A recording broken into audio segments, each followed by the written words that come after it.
Hello, my name is Wesley Wallace. I'm the Vice President of Black Leaders Attaining Careers. And today for our mental health panel, I have some very special guests. We're going to talk about mental health and how we can best move forward during the COVID-19 pandemic. I'll first start with Dr. Angela Joyner. She's the Special Advisor to the President for Partnerships and Chief Innovation Officer. I'm gonna have Dr. Niels Christiansen. He's the Director of the Honors College and a psychology professor at Radcliffe University. I have Dr. Ben Hansen. He's an Associate Professor of Psychology here at Radcliffe University. And I also have Mr. Brian Lusk. He's the Director of Student Counseling Services at Radcliffe University. How is everyone today? Good. Doing well. Thank you, Wes.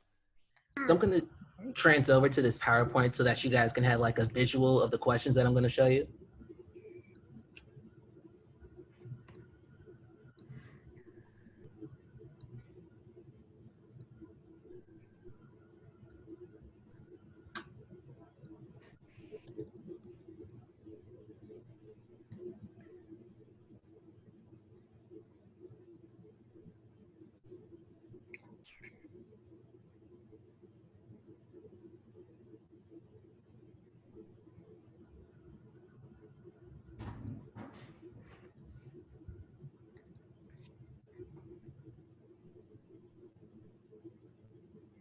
So for our panel discussion tonight, we're going to be talking about mental health in 2020 and how to best navigate these uncertain times. What to know about BLAC for some people who may not know what BLAC is. BLAC Leaders Attaining Careers promotes the academic achievements made by minority students. It enhances student leadership skills, and it also prepares Highlanders for life outside of the university and post-academia. Overview of our discussion tonight. As we continue to push forward during the COVID-19 pandemic, it's important for us to maintain stability within our daily lives and mental health. The forum will allow students and faculty members the opportunity to reconnect on campus, develop tools to alleviate stress during the fall semester, and offer strategies on how we can all focus on our goals and achieve success during the school year. Again, we have our amazing panelists for our discussion tonight. And before the question one, if you guys want to start with your speeches or any messages that you have, Dr. Joyner, you can go first if you would like to. Sure. Thank you so much, Wesley, and thanks to BLAC for having us here tonight. It's super excited, to be on the call, but I think this conversation is really important, not just given that we're all coming back to the university, but also just the time that we're in. It's who would have thought 2020 all would have transpired in the last six months. But even though we're super connected by all the technology, there's a lot of loneliness, there's a lot of mental health issues. And I think just having the conversation is going to be helpful not only for students to navigate, but faculty and staff, and quite frankly, all of us, and sharing some of our tools, I think will be helpful. So thanks for having us, and I'm super excited to jump in the conversation. Thank you so much. Dr. Christiansen, would you like to say anything? Yeah, sure. And again, let me reiterate, thank you for having me here. It's a great idea to have these conversations. A lot of people experiencing these challenges. It's good to get to talk about them. The one thing that I just wanted to share, and when I think about these really, really sort of unusual and difficult times, one of my favorite quotes that I sort of come back to regularly, usually when I don't want to, is that if you know the why, you can endure any how. And this is from German philosopher Friedrich Nietzsche. And the idea is that if you know the meaning of your life, of something that's happening, you can endure the difficulty of it. And so my recommendation to students and to faculty, to all of us, as best you can, is know the meaning of your life. Start writing your story. Make sure that you are not sort of a bit part in your own story, but that you're really the hero of the narrative of your life. And that means you have to do a lot of self-reflection about your values, what you're trying to accomplish, and how you can best achieve them in terms of setting goals for yourself. And at least for me, those are really difficult conversations to have with myself, to really think about who am I, what are my values. But the more I reflect on them, the easier it is to get up every day and to sort of persist through the challenges, because those are going to happen every day. They're going to be twists and turns in the story of your life, and certainly 2020 is sort of the over-the-top plot twist that nobody expected, and it's not over yet. but you want to be able to sort of decades from now tell people about how 2020 changed you and how maybe it changed the world for the better. So I think we're going to all be best able to thrive even if we really know who we are, what our goals are, and have that sense of meaning in our life. And so think about those things, develop your story, and have that sense of meaning. Dr. Christiansen, thank you so much for those words. And Dr. Hansen, would you like to say anything? Sure. It's hard to follow up on Nietzsche, but we'll do what we can here. I guess I have two kind of broad points that I'd like to make. And first, I'd very much like to echo that I'm grateful to be here. These are important conversations to have, and I'm glad that there's a forum to have them in. I think my first point is really, I'm trying to get through this without saying the word unprecedented. We'll see how I do. But there's a lot going on. We have COVID, we have Black Lives Matter, we have all these things that are constant stressors in our lives that we're thinking about that are challenging. And from a mental health angle, I think the important thing for students, faculty, and staff to hear is that it's okay not to feel okay about this. That's some days I think we all feel this, we feel fine. Some days we feel stressed, some days we feel sad, some days we feel angry, whatever it may be. That's perfectly normal, and it's important to talk about it. It's important for you to express that yourself, and it's important to be there to support your community so that you can encourage others to express that too. I think there's a big part of this that's normalizing having those conversations and saying those things in order to be more okay with them. And then the second point I have is sort of similar to Neil's. As I was thinking about this. I'm a work psychologist, right? I study human behavior in organizations, and sort of to Neil's point, this is an opportunity for you to really take advantage of learning new things. And the scenario that I'd present to you real briefly is when you go on a job interview, something like that, and you're asked, how did you handle COVID during college? You want to be able to say, I was good to myself, I was good to others, and I learned to be resilient, to be adaptable, to be flexible, to be all these things when things were hard, when things were scary. So things are hard, but there's opportunity there to, as Niels put it, really figure out what it is you're standing for. Dr. Hansen, thank you so much for those words. And Mr. Lusk, would you like to say anything? Yeah, absolutely. Wow, it's hard to follow those three, right? So I just want to echo what everyone else said. I'm really appreciative and honored to be here, to be able to speak about, mental health is a really important topic to me, obviously, as a counselor, but it's challenging times all the way around. There's a lot going on in the world, in this country. I think something new happens every day. But something someone else, I think it was Ben said, is challenges present opportunity. And I really believe that. I think despite the challenges we're facing, it's an opportunity for personal growth in some aspect.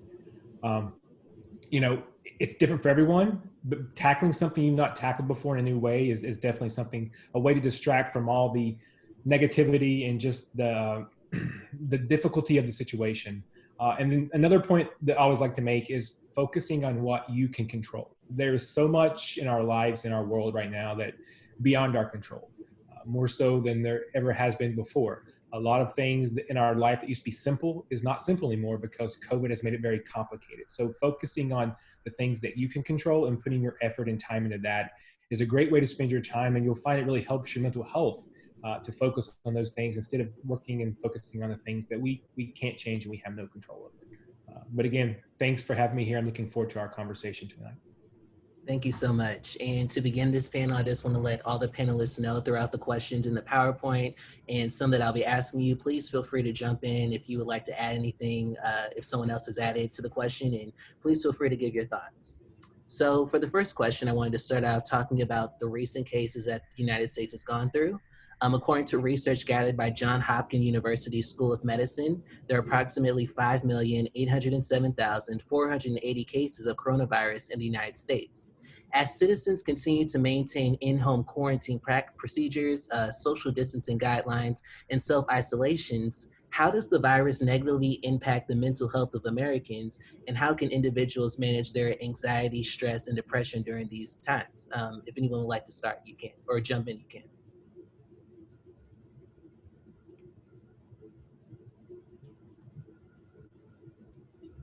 Yeah, I think, what Brian said just a minute ago hits it on the head. Control what you can control. That's a big piece of it. And um, take time for yourself.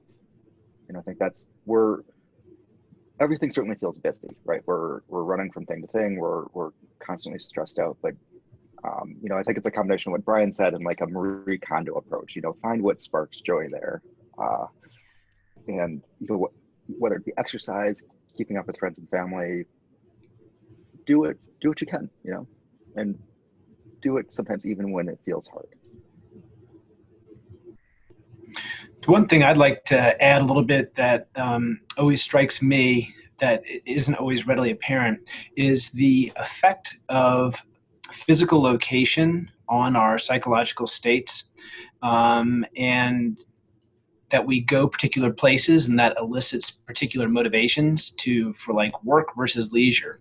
And so when I go to work, I know I'm in the mindset of getting a particular task done. And because I've worked in this location for a long time, those tasks are facilitated. And typically, not always, but typically when I'm at home, it's much more of a focus on leisure. And when we are sort of stuck in one place and we have to do a lot of different tasks all in the same location, that can be really sort of confusing for what mindset we should have. Am I supposed to be relaxing now? Am I supposed to be working now? Am I supposed to be doing like housework or schoolwork? And so it can be really challenging to sort of shift between tasks effectively when we're trying to do all of them from the same location.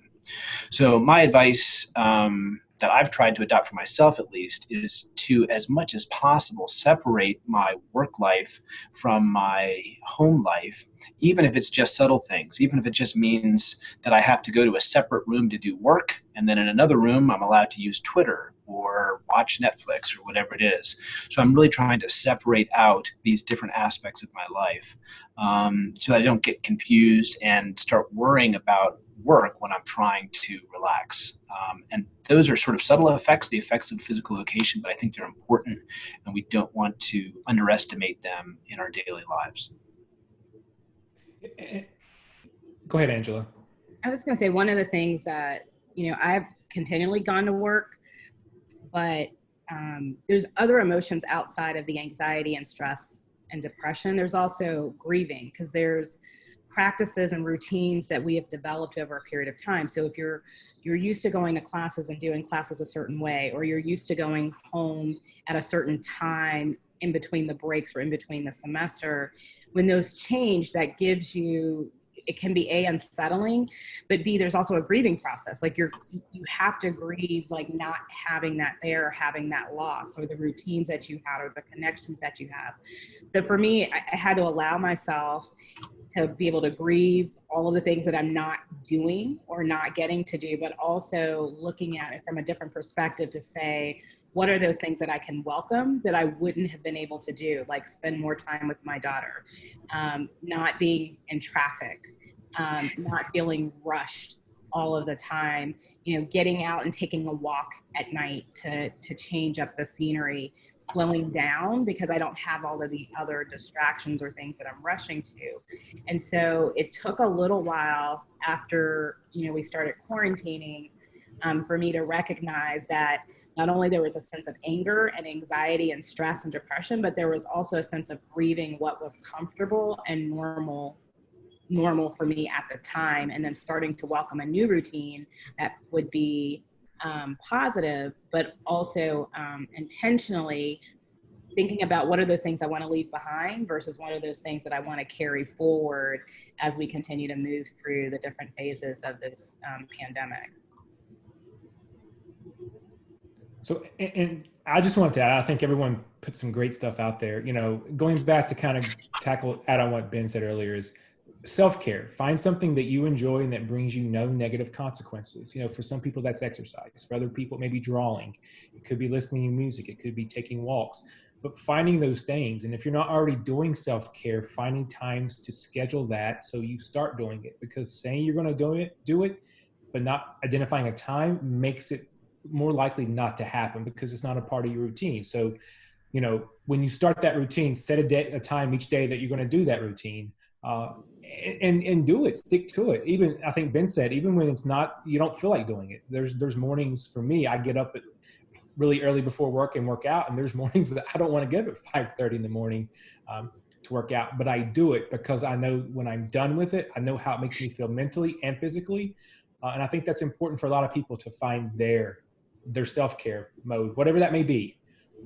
We tell our clients, I tell my clients, you can never have too many tools in your toolbox.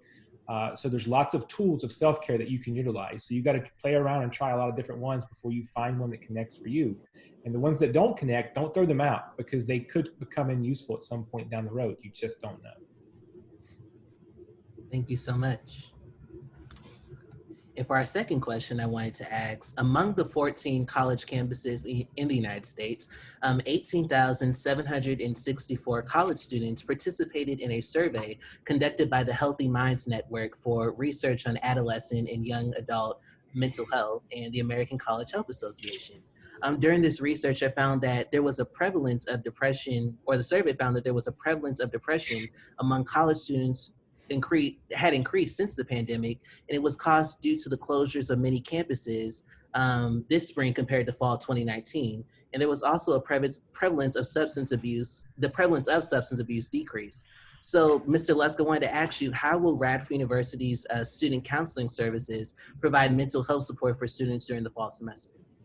Great question. So we've had to readjust some things because of COVID, some space issues in our waiting room. So last year, you all may know, we had walk-in hours available. I think there were a total of 18 walk-in hours a week. Unfortunately, we can't do walk-ins because of COVID and our restrictions in our waiting room. So everything's being scheduled. But the great thing is, students now, instead of coming into our waiting room to have to do our paperwork, they can call us, or they can walk in and get the link. But we send them a link, they complete their paperwork online, and then we call them to schedule them for that first appointment when it's convenient for them around their class schedule. At that point, students have the option of either coming in and being seen face-to-face, like they have traditionally in past semesters, or they can opt for the telemental health option, provided they meet some certain criteria. They got to have reliable technology, which means not only internet, but a reliable computer. They've got to be in the state of Virginia, unfortunately, because of licensing guidelines and the way we provide services. And they have to be appropriate. If they're a student with a lot of high-risk behaviors, that's probably not appropriate for tele, but that is an option for them. And we have, I was talking earlier, we have a large number of interns, including doctoral interns. For the first time since I arrived in March of 19, we're fully staffed at Radford. So we have the capacity to see our students. We're offering some sessions called concise sessions. So instead of coming in and sitting in counseling for an hour, now you can come in and do 30-minute sessions, and you can get those over the course of 12 times a semester versus 6 for our traditional. Because unfortunately, the way most college counseling centers are structured, we can't provide ongoing traditional counseling. So we do have to cap those. But through our concise sessions, instead of getting, again, 6 for the semester, you can now get seen 12 times. And other universities have tried that, and it's worked really well for them. And their students have found they get more satisfaction out of being in a session for 30 minutes. Most of them feel like the 60 minutes gets a little long. And if you've ever been in a session with a student or just anyone, sometimes 60-minute sessions do get a little long. We're also doing Let's Talk. Let's Talk was started last fall. It continued in the spring until COVID hit. But students can just go to places on campus where they're usually going. So we're at CDI on Wednesdays, Rec and Wellness on Tuesdays. We're in the lower level of Heath on Mondays.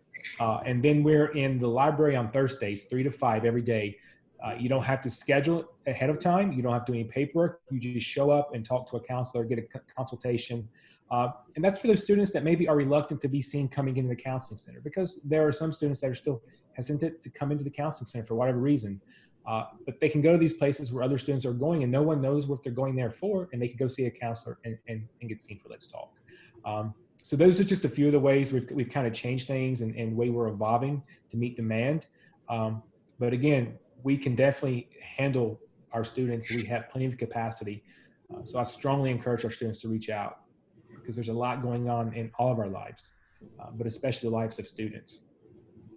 And for new students who are just entering Radford University, would you mind telling them about the SAVES program and what that program is all about here on campus? Yeah, so SAVES educates the campus and does work around advocacy, sexual violence, sexual assaults, unfortunate events that students may experience. So if a student has some type of event where they've experienced violence, they can come into the SAVES office and get support, being walked through the different processes that are available to them. They can talk to one of our professionals, get some support for that process. And then for our students that are struggling with maybe substance use, regardless of the substance it may be, we offer services to those individuals. You can do individual work, you can do group work, we can help get you connected off campus. We've also started a recovery community, a recovery collegiate community, and we've received quite a large grant from the state of Virginia to help get that up and running.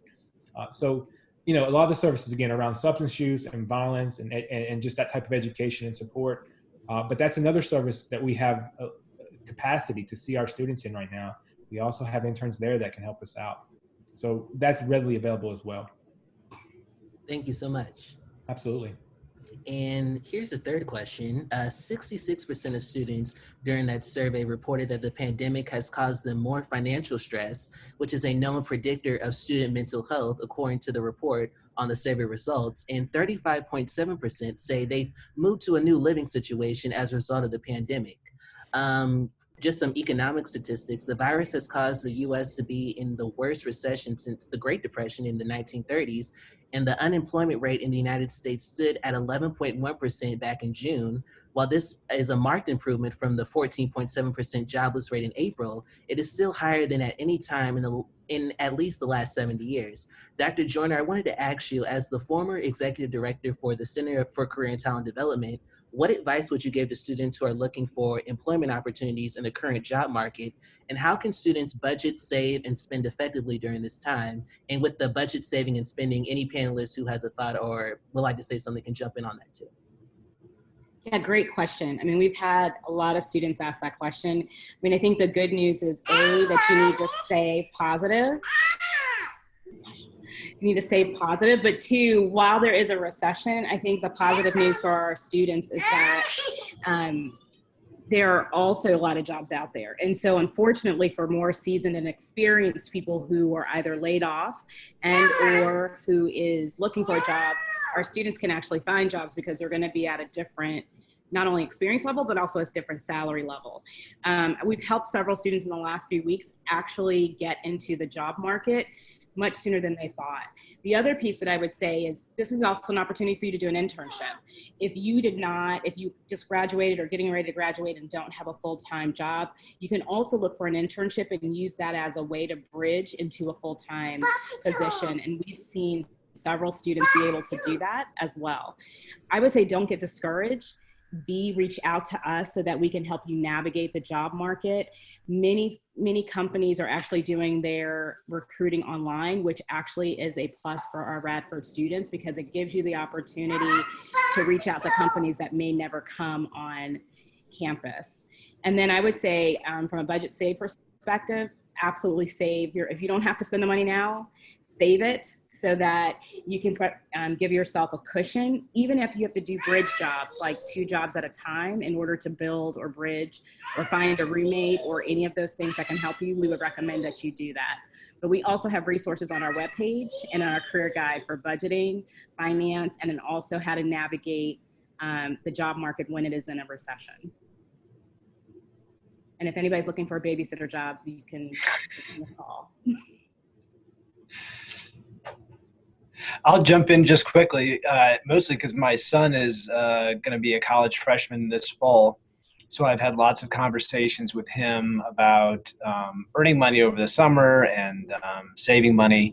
And the good news, he was very fortunate. He was able to get a job doing landscaping, and so that was outside. And there's, depending on where you look at in the country, there are some jobs out there, like Angela said.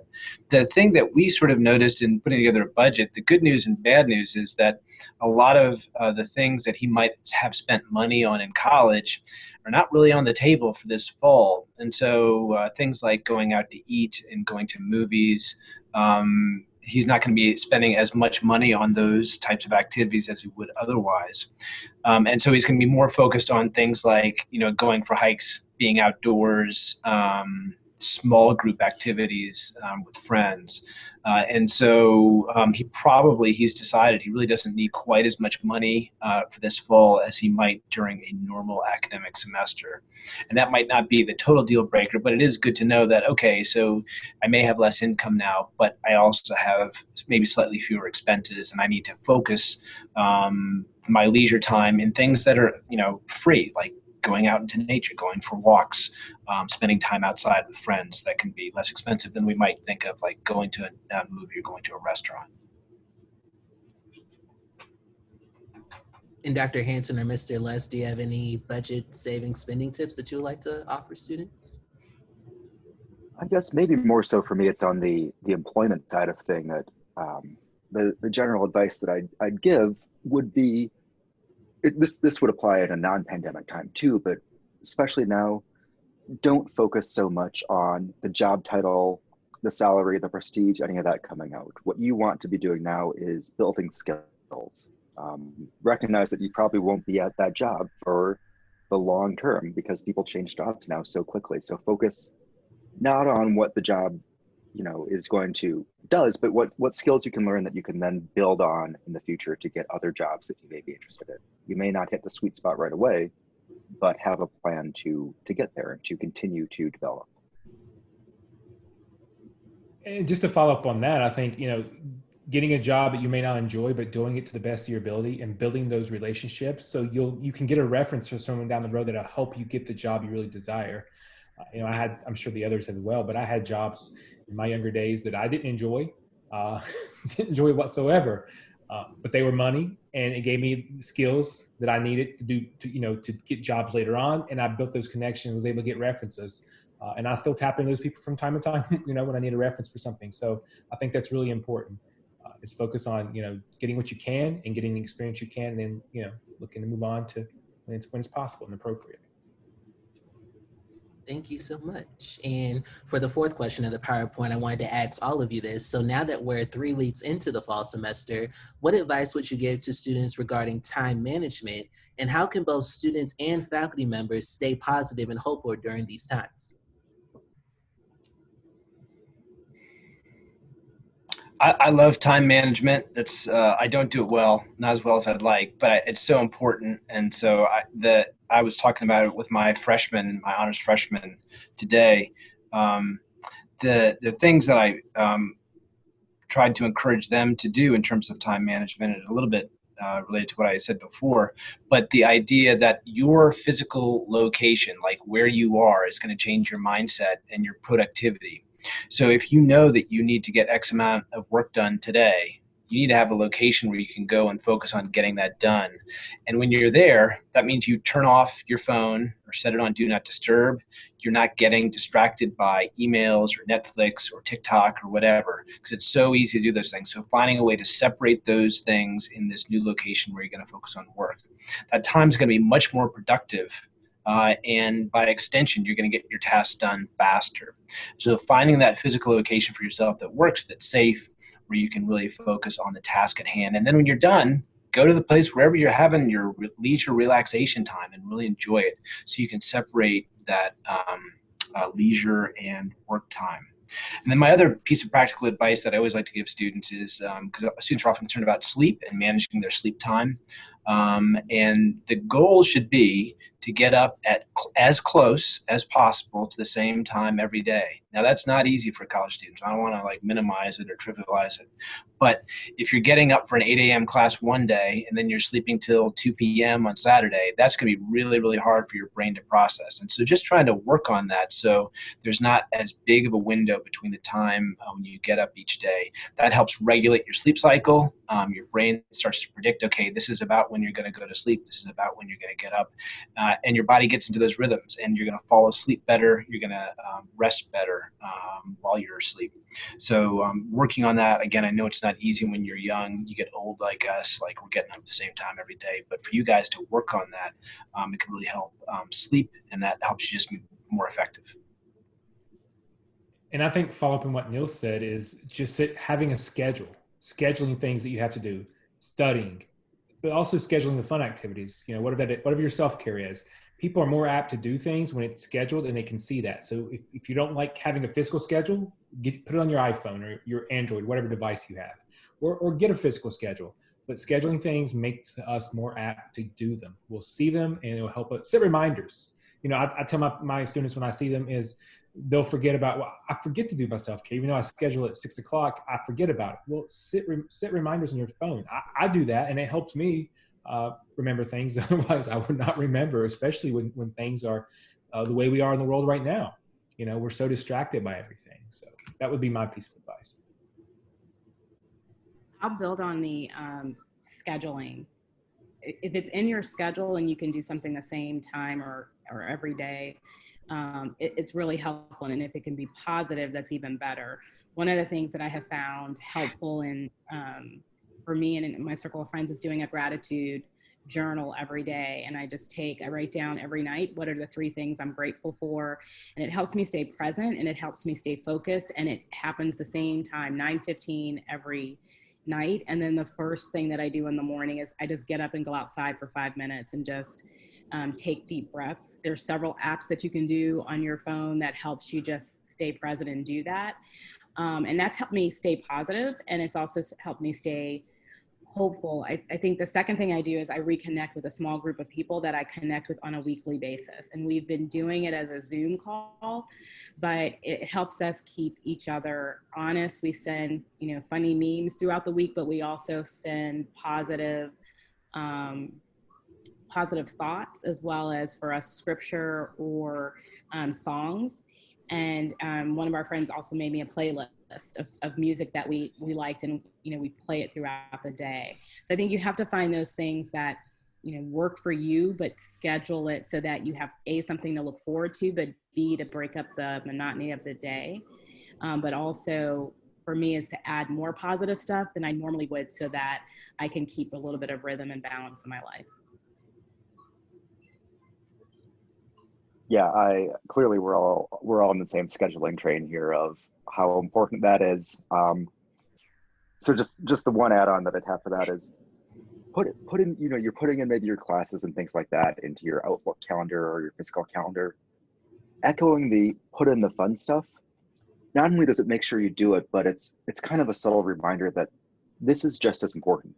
The stuff that you're doing for you belongs on there with the other stuff you quote unquote have to do. And you should take the time for it. And with that, I think as a hard skill to learn or to be more conscious of is learn to be more self-aware about how long stuff will take. If you have a project coming up or a paper coming up, think about how you've done it in the past, how long it's taken you, and schedule accordingly. I think people make the mistake of being like, oh, this won't be too bad. And then they end up totally off because they didn't account for it, or they were perhaps overly optimistic. So the more self-aware you can be on how long things take you, the easier scheduling will get. And this question is not in the PowerPoint, but I wanted to ask all the panelists this. How has this time personally changed you as an educator? How have you grown during this time? And what would you like to accomplish during this semester?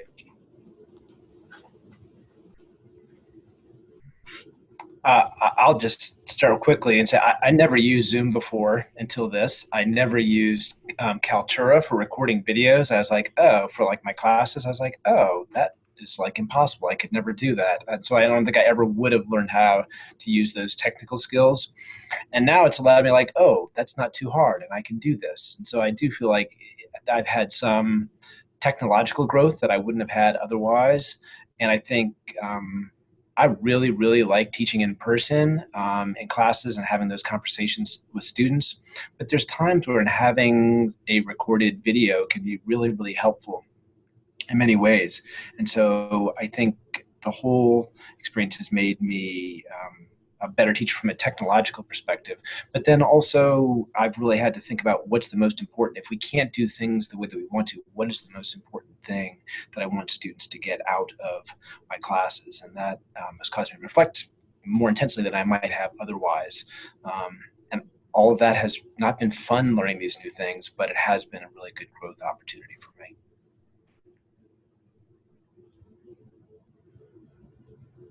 I think as far as, myself and the counseling center goes, it's forced us to look at how we engage with our students and where we engage. Because since I'd gotten to Radford, I'd given thought to, would it ever be possible to do teleservices, meeting students where they're at, who in their rooms or wherever. And it kind of got pushed to the back burner for other things that need to be taken care of. But COVID has forced it to the forefront. So we had to get really creative with where we do meet our students and how we serve our students and how we get the paperwork that we have to get done, how we get that done. And I think in a lot of ways, it's really made us better at the counseling center. And I don't see anything that we're doing now for COVID. I don't see it going away. If anything, it'll start happening more and more often because I really like it. And I hope our students will come to like it as well. And I think they do, just for the ease and accessibility of it. And then on a personal level, I think just someone mentioned earlier being home and being around, I think it was Angela, maybe being around your kids more. I have a 5-year-old. She started kindergarten a couple weeks ago, and that's craziness right now with the school systems being what they are. But just getting to spend more time with her and see her growth, time I would never have with her otherwise. So that's been really fantastic for me, even though it's challenging at times, as we've seen tonight with Angela. And luckily, my wife has our 5-year-old outside doing something with her. So I'm thankful for that. But that's been also, I've appreciated that opportunity as well. Yeah, to build on what Brian said, I think for me personally, I tend to go through days with meetings stacked on top of things, like on top. And so just the self-reflection of realizing how busy I was, and was every meeting important? Was every connection important? It just helps me to kind of do my own detox, whether that's relationships that weren't working anymore, whether that were activities that I was doing just because I thought I needed to do it. This time has really given me the opportunity to choose what's most important and put my time there. I will say for the Career Center and some of the other offices that report to me, similar with technology. We had talked about doing virtual appointments. We've talked about doing virtual career fairs, and now we need to do them. And so I think the plus for students is now we're going to be able to bring employers that wouldn't have considered Radford to come on campus, either because cost and or time. And now we can do that in a virtual setting, and that may be more convenient for our students who are commuting and or have classes during the time that we normally have fairs. And so I think it's new for us, but I think it's a great opportunity in how we can bring more employers to our students, but also provide multiple ways in which we can engage our students, whether it's virtual, face-to-face, group, career coaching sessions. And I think, it's going to be here to stay. And we're even talking about how do we build some of our workshops virtually in an engaging way for students to be able to tap into career development skills 24/7, which is not something that we were doing prior to the pandemic. And there's things that I hope to keep as I move forward, like walking and not killing plants on a daily basis. I've actually now have a green thumb that I've been able to take care of something such as, plants, and then reconnecting with friends I hadn't talked to in 20 years. Now that's dating me, but now that they're on Facebook and on technology and we can talk on Zoom. And so I think technology has brought me and some of my friends and my family much closer than just what we normally would do with texting.